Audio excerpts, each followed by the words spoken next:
Sir, आमच्याकडे एक महिला आलेली होती एक ग्रामीण पोलीस स्टेशन मार्फत. ती महिला गोंदियाच्या आजूबाजूच्या परिसरात भटकत असताना त्यांच्या पेट्रोलिंग दरम्यान मिळाली आणि तेव्हा पोलीसवाल्यांनी आपल्या रेस्क्यू करून तिला आमच्या वन स्टॉप सेंटरला ठेवण्यात आले होते. त्यानंतर ती आणि व्यवस्थित पत्ता काही सांगत नव्हती, नुसते येऊन इथं आरडाओरड आणि माझे कोणीच नाही हेच सांगायची.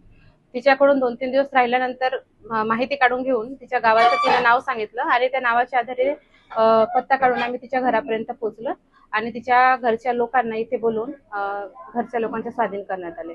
दुसरी एक महिला बिहार जिल्ह्यातली होती आणि ती काठी गावाच्या आजूबाजूच्या परिसरामध्ये फिरत असताना तिथल्या गावकऱ्यांना आढळल्यामुळे त्यांनी 112 वर कॉल केलं आणि रावणवाडी पोलीस स्टेशन मार्फत तिला वन स्टॉप सेंटरला दाखल करण्यात आले होते.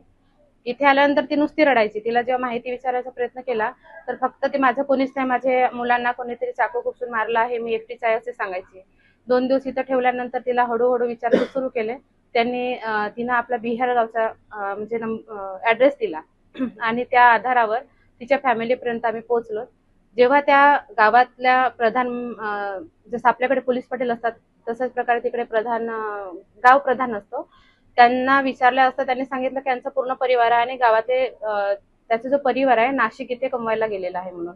मग आम्ही नाशिक इथे संपर्क साधला आणि तिच्या मुलांपर्यंत पतीपर्यंत पोहोचलो. तेव्हा त्यांनी सांगितलं की 29 तारखेपासून ही महिला घरून रात्री 11 वाजता बेपत्ता झालेली आहे आणि तिचा खूप शोध पण घेतला. मग आम्ही त्यांना बोलवलं. ते लोक रात्री उशिरा 11 वाजतापर्यंत आलेत आणि त्यांच्या हँडवर आम्ही केलं. तर आमच्याकडे 24x7 सेवा कार्यरत असतात. तिथे सर्व कर्मचारी असतात आणि कोणत्याही वेळी कोणत्याही पद्धतीची महिला आली असली तरी आम्ही इथे तिला सर्व सोयी सुविधा पुरवतो.